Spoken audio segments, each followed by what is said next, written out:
Hello, this is Kimberli Roessing-Anderson, and I would like to talk to you a little bit about writing indie true crime and self-publishing, about my process. I've had some people ask me some questions about how this works, and so I've put together a PowerPoint to try and answer some of your questions. When I start thinking about a true crime case, one of the things that I do is think about what am I interested in and is the subject of that interest overexposed? And a good example of that, of course, would be JonBenet Ramsey. And everybody wants to write about JonBenet Ramsey or make a video or make a podcast or write a book. But the truth of the matter is, there are a lot of books about JonBenet Ramsey out there. The best of which I think was written by Paula Woodward, and I don't think anybody can do a better job. And so when you come across subjects that have had several books or several podcasts done about them, you may want to go in a different direction.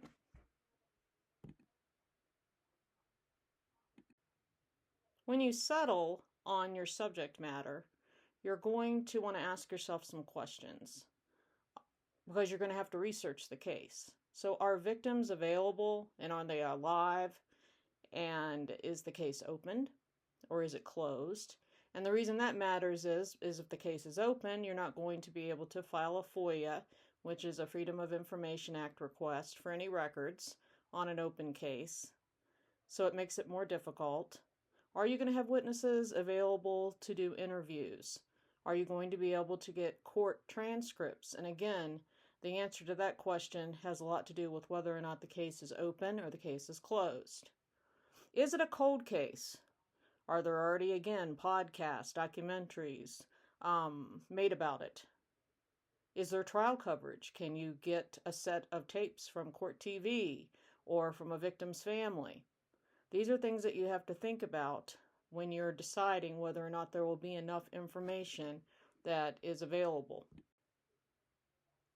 So now you've chosen a subject and you want to get started with your process. My particular process usually starts with the collection of newspaper articles. I collect them from Google, I collect them from newspaper.com, newspaper archives, the public library, and then I go and start a family tree on one of the genealogy sites. And I'll do that maybe for the subject and maybe for the victim. And I will start to see what kind of public records I can pull, what kind of pictures I can pull, the information that I can get from the genealogy website. After I have pulled information from multiple sites, I will start doing background checks on people involved in the case. I've used in the past TruthFinder. I have found it to be pretty good with phone numbers and physical addresses. Not as good with email. I think they guess sometimes, like they might just start Kimberli Roessing-Anderson at yahoo.com. So the emails can be iffy. I would suggest trying phone numbers and physical addresses first, writing a letter. Then I'm going to start looking at filing FOIAs for trial transcripts and for a list of jurors. After I do those things, I usually line up a bunch of legal pads and I start labeling them with a list for the jurors, a list for the witnesses, a fact sheet, a timeline, and a to-do list. These things help me to get organized. I call this segment, Did You Keep Things from the Past? Because I did, and I still find it helpful to have a cassette player that I probably used in junior high school, a smaller cassette player that I used in the early 90s, and then finally the newer digital recorders. It is important to be able to meet people where they are. So if they come to you and they say, I have this tape, whether it be a small tape or a large tape or a VHS tape or whatever it is, you do not want to be in a position where you have to say, oh, I'm sorry, I don't have anything that will play that. So if you don't have anything that will play that, then you could either buy it on eBay or you could go to a public library and you could check it out. They have tape recorders of all sizes, they have VHS players, but you want to meet people where they are. You don't want to tell someone, no, I can't use that format. You find a way to use the format for what they have available to you. I found a few things to be very helpful when I have been trying to write a book from the past, a cold case. One of those is a machine I bought on Amazon that reads negatives. And it's on the left-hand side of your screen, and it cost about $70, and it reads all kinds of negatives, puts them on the screen or puts them on the computer screen, and then you can choose what pictures you want to save to either an SD card or a memory stick. I also have a machine that takes VHS tapes and turns them into DVDs. Originally, this was purchased to transfer a lot of old VHS tapes to DVDs of our kids when they were little, when they were playing sports. But I've also found it very helpful when I have had to watch a trial on VHS tape and I've wanted to convert that to a DVD. Always have something available to you that you can play the trial tapes, even if you have to check it out from the library, borrow it from a friend. Don't ever turn away a VHS tape or even a beta tape, because you can check out a beta machine at the library as well. I'm going to call this segment Never Ask a Yes or No Question. That's one of the first things they teach you in journalism school, and it is true. So always ask open-ended questions. And you may have a limited amount of questions to ask, so you need to have a list already prepared. When you come in contact with someone that you want to interview, there is every chance that they may say, I have a few minutes now. So you always should have a list of generic questions that you can ask for a juror or a witness or a victim or somebody from the victim's family. Should always check for acceptance and clarification.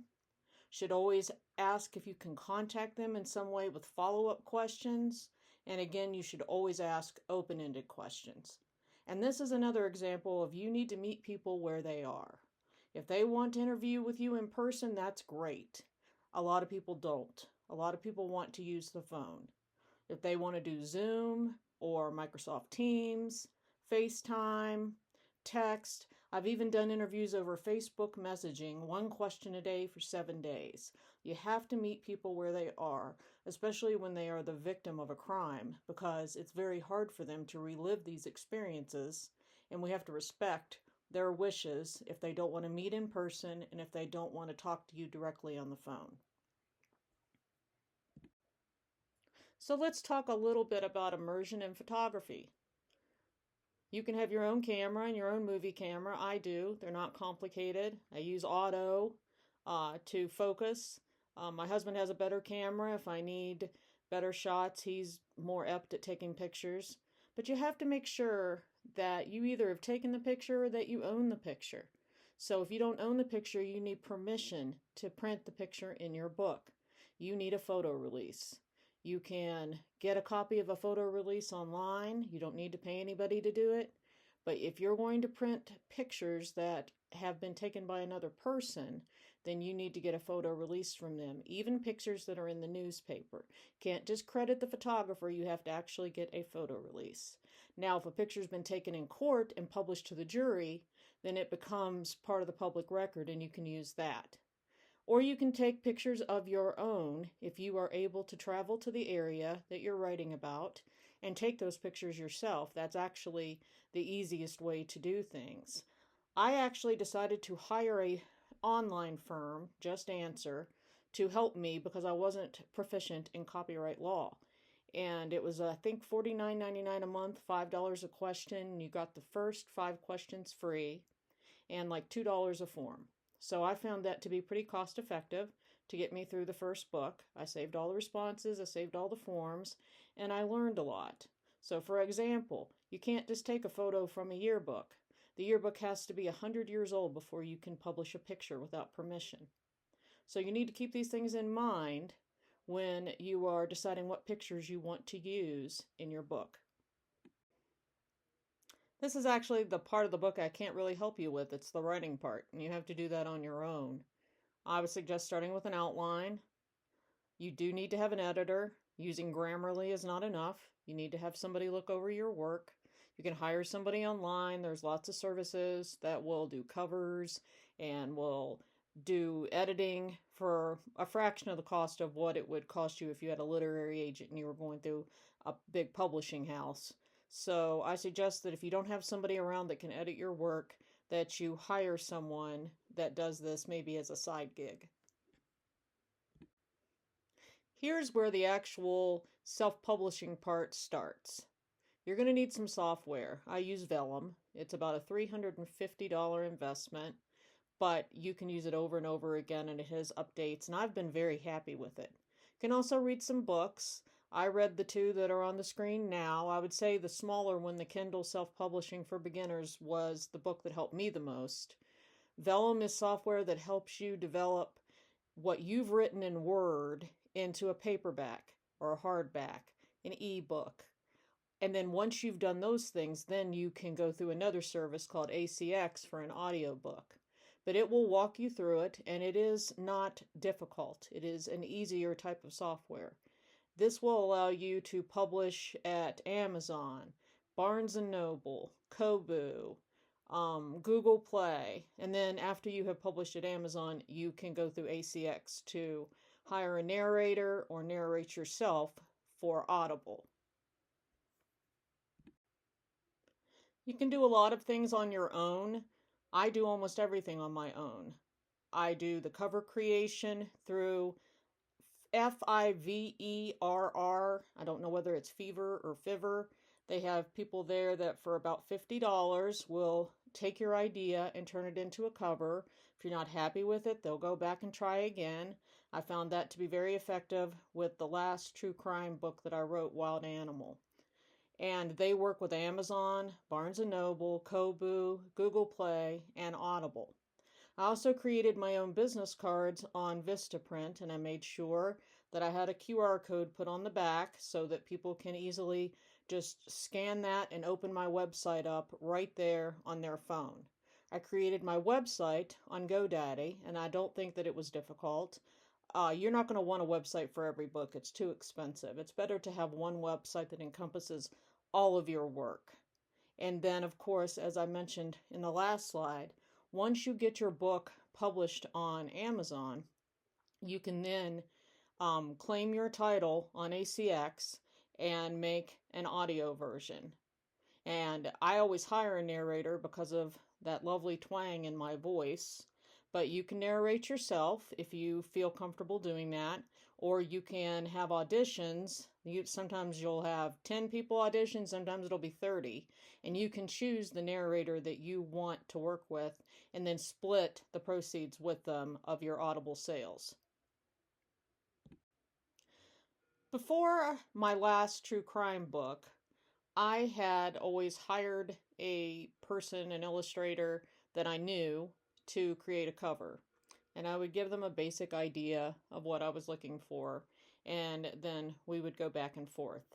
And the creator that I used on my very first book, Kat Klingberg, I told her that I was looking for an old style bathtub. And so she sent me an old style bathtub, and I liked it. And I said, well, could you put a faucet on it? And then she put a faucet on it in the next one that's up in the left-hand corner. And then I finally said, Tim McWilliams always slept in the bathtub because he thought that was the only place he couldn't be hit with a bullet. So is there a way that we can kind of make it look like he's sleeping in the bathtub? And so she worked with that, and we went back and forth for a while. And then she finally came up with just a great cover, which I'll show to you here on the next slide. So this is the cover of my first book, Sleeping in the Bathtub. And I always make sure to put a blurb on the back about myself. This was my first book, so there wasn't much to put in there. I now will put my website on there, an updated picture, and my education, a little bit about my family. And I like the wraparound covers, so this was just an excellent job by Kat Klingberg, and it came together very nicely. So you're looking for something that you're happy with, that also encompasses what the book is about, obviously, and I think I achieved that with this cover. Never turn down a free opportunity to advertise. So I always list my work, listing the author's work at the end of the book. I always put pictures of the books that I have already written, mainly because a lot of people don't know that I also write poetry, and I actually write more poetry than I do true crime. And it's an opportunity for some free advertising. I also list the social media icons where I have pages, and I will list my website. So on this page, I have my first 5 books, and then on the following page, you'll see the rest. Again, this is the last 5 books, and the last 2 books, Wild Animal and Blooms on the Vine, are books that have come out since January. It took me about, I'd say, 10 months to write Wild Animal. The whole time that I'm writing true crime, I'm also writing in the background poetry as it comes naturally to me, and it is like journaling for me. It's an outlet. So this is a listing of my last 5 books. Let's talk copyrights. A lot of people don't do them. I do them because I want to own my work. The only book that I have that doesn't have a copyright is my cookbook, and that is because it would have been hundreds of dollars, as there were many contributors, including people who are now deceased, my great-grandmother and my grandmother, and so I did not do a copyright for that one. But I have done copyrights for all of my other books. I have listed the website here. It is easy. You don't have to pay somebody to do it for you. It's going to be about $65. You're going to have a list of all your books and copyrights, as you will have a login after you create an account on the copyright website. Don't be in a hurry. You're not going to receive your copyright in the mail for about 4 to 6 months, but you can keep track of how it's going by going to this same link that I have posted on the page, and you could look it up by your last name, by the title of the work, and you can see if it says open, closed, or if there's some sort of a problem. You can then email and ask questions instead of waiting for them to get around to you. And while you may not think a copyright is important, it could be that later in life, one of your books might become quite popular, and you want the proceeds of that to go to people in your family or to you, and it helps you in terms of being able to get your books into public libraries and other institutions if you have a copyright. In closing, as you can see the light at the end of the tunnel on the slide, be good to yourself, stay positive. Self-publishing authors can suffer from imposter syndrome, and they can be down on themselves, and somebody might say something to you that makes you down on yourself. Try to stay positive and use positive talk. You're not an imposter. You just have chosen to be an indie writer, to independently publish, not to go through a literary agent, not to try to go through a big publishing house. You've just chosen to do things on your own, which I think actually makes you more valuable. Get your book into a public library. There are sites for all the public libraries and ways to get your ebook or your audiobook or even your physical book into public libraries. Have a book fair. Go to a book fair. Have your own book fair at a Starbucks. Talk to the manager. Buy a big thing of coffee and some pastries and sell your books for $5 a piece and hand out your business card to everybody who will take one. Use your promo codes. You will get them from Audible, from Kindle, sometimes from Barnes & Noble. Send them to a reporter. Send them to somebody that you want to read your work and maybe to give you some sort of a review. But use the codes. Don't let them go to waste. Watch the money that you spend on social media advertising. I have heard really terrible things about people who have been advertising on Facebook, and they see, that their book is being pumped up on Google, but it doesn't result in any book sales. It's actually somebody in some foreign country pushing likes and likes and likes to pump your book up in the rankings, and it doesn't result in anything. And I've seen people who have spent $250 in 2 weeks trying to pump up their book. And it's an artificial pump. It's not a real indication of how many people are looking at your book or how many people are reading it and buying it. Get on a podcast. I've been on a couple of podcasts for a couple of my books. I've also been interviewed for a couple of documentaries. Write a press release. It's easy. Gear it towards either who you are or about the victim or about the subject. If I'm sending one to the Charleston Daily Mail in West Virginia, then I might say former Charleston native Kimberli Roessing-Anderson has released a book. If I'm sending one to the Denver Post, it would be most likely about the subject involved. If I'm sending one to Marshall University, it would be former Marshall University student Kimberli Roessing-Anderson. And always make sure that you use your About the Author page to humanize yourself, to talk about your family, to talk about your education. You get a small opportunity there to put your face on the back of a book and put a little blurb about yourself. Good luck to you, and I hope this helps some people that have asked me questions about publishing my own books and how that works. Thank you.